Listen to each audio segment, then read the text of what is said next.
যুদ্ধে রাশিয়াকে ইরানের ক্ষেপণাস্ত্র সহায়তা, এমন খবরে তোলপাড় পশ্চিমা বিশ্ব।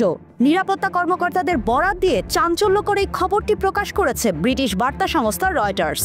সেই প্রতিবেদনে বলা হয়েছে তেহরান নাকি খুব দ্রুতই মস্কোকে স্বল্প পাল্লার ব্যালিস্টিক ক্ষেপণাস্ত্রের লঞ্চার সরবরাহ করতে চলেছে। যদিও ইরান এই খবরকে পুরোপুরি ভিত্তিহীন এবং হাস্যকর বলে উড়িয়ে দিয়েছে, তবুও এই সম্ভাব্য অস্ত্র সরবরাহ রাশিয়া ও ইরানের মধ্যে ক্রমবর্ধমান সামরিক সহযোগিতা এবং ইউক্রেনের বিরুদ্ধে মস্কোর দীর্ঘস্থায়ী আগ্রাসনকে আরও জোরদার করতে পারে বলে মনে করছেন বিশ্লেষকেরা।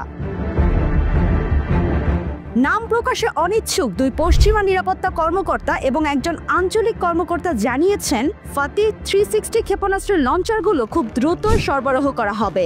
120 কিলোমিটার পাল্লার এই ক্ষেপণাস্ত্র রাশিয়ার বাহিনীকে ইউক্রেনের ফ্রন্টলাইন সেনা, কাছাকাছি সামরিক লক্ষ্যবস্তু এবং রাশিয়ার সীমান্তের নিকটবর্তী জনবসতি এলাকায় হামলার জন্য একটি নতুন অস্ত্র দেবে। বিশ্লেষকদের মতে এটি মস্কোর সামরিক সক্ষমতাকে আরও বাড়িয়ে তুলবে। গত বছরের সেপ্টেম্বরে যুক্তরাষ্ট্র জানিয়েছিল ইরান 9টি রুশ পতাকাবাহী জাহাজে করে রাশিয়াকে ক্ষেপণাস্ত্র সরবরাহ করেছে। ওই জাহাজগুলোর উপর নিষেধাজ্ঞা জারি করা হয়েছিল। সেই সময় রয়টার্সের 3টি সূত্র জানিয়েছিল ক্ষেপণাস্ত্রের সঙ্গে লঞ্চারগুলো পাঠানো হয়নি। তবে বর্তমান পরিস্থিতিতে পশ্চিমা নিরাপত্তা কর্মকর্তাদের এই নতুন তথ্য যথেষ্ট তাৎপর্যপূর্ণ। তারা অবশ্য লঞ্চারগুলো কেন ক্ষেপণাস্ত্রের সঙ্গে পাঠানো হয়নি সে বিষয়ে বিস্তারিত কিছু জানাতে চাননি।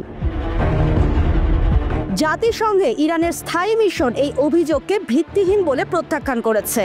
এক ইমেল বিবৃতিতে তারা বলেছে, যতদিন পর্যন্ত পক্ষগুলোর মধ্যে সংঘাত অব্যাহত থাকবে, ইরান উভয় পক্ষকে কোনো প্রকার সামরিক সহায়তা প্রদান করা থেকে বিরত থাকবে। রাশিয়ার প্রতিরক্ষা মন্ত্রণালয় তাৎক্ষণিকভাবে এই বিষয়ে কোনো মন্তব্য করতে রাজি হয়নি। যুক্তরাষ্ট্রের জাতীয় নিরাপত্তা পরিষদ এই বিষয়ে স্টেট ডিপার্টমেন্টের কাছে জানতে বলেছে, যারা তাৎক্ষণিক কোনো উত্তর দেয়নি। সিআইএও কোনো মন্তব্য করতে অস্বীকার করেছে। এর আগেও রাশিয়া ও ইরান উভয়ই ইউক্রেনের পূর্ণাঙ্গ আগ্রাসন চালানোর জন্য তেহরান মস্কোকে ক্ষেপণাস্ত্র বা অন্য কোনো অস্ত্র সরবরাহ করার কথা অস্বীকার করেছে। তবে যুক্তরাষ্ট্র, ইউক্রেন এবং ইউরোপীয় কর্মকর্তারা বলছেন, ইরান রাশিয়াকে হাজার হাজার ড্রোন এবং আর্টিলারি শেল সরবরাহ করেছে। ফাতি 360 ক্ষেপণাস্ত্রের দিকে ইঙ্গিত করে মার্কিন সেন্ট্রাল কমান্ডের কমান্ডার জেনারেল ক্রিস্টোফার কাভোলি গত মাসে মার্কিন আইন প্রণেতাদের বলেছিলেন, ইরান রাশিয়াকে 400টিরও বেশি স্বল্প পাল্লার ব্যালিস্টিক ক্ষেপণাস্ত্র দিয়েছে। যদিও ইরান অন্য কোনো ধরনের স্বল্প পাল্লার ব্যালিস্টিক ক্ষেপণাস্ত্র মস্কোতে স্থানান্তর করেছে বা রুশ বাহিনী ফাতি 360 ব্যবহার করেছে এমন কোনো পাবলিক রিপোর্ট এখনো পাওয়া যায়নি। এই পরিস্থিতিতে যদি সত্যি ইরান রাশিয়াকে ক্ষেপণাস্ত্রের লঞ্চার সরবরাহ করে, তবে তা ইউক্রেন যুদ্ধের গতি প্রকৃতিতে একটি নতুন মাত্রা যোগ করতে পারে।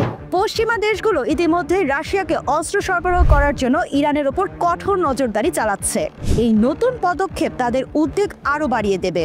আন্তর্জাতিক মহল এখন এই খবরের সত্যতা এবং এর পরবর্তী প্রভাবের দিকে তীক্ষ্ণ দৃষ্টি রাখছে।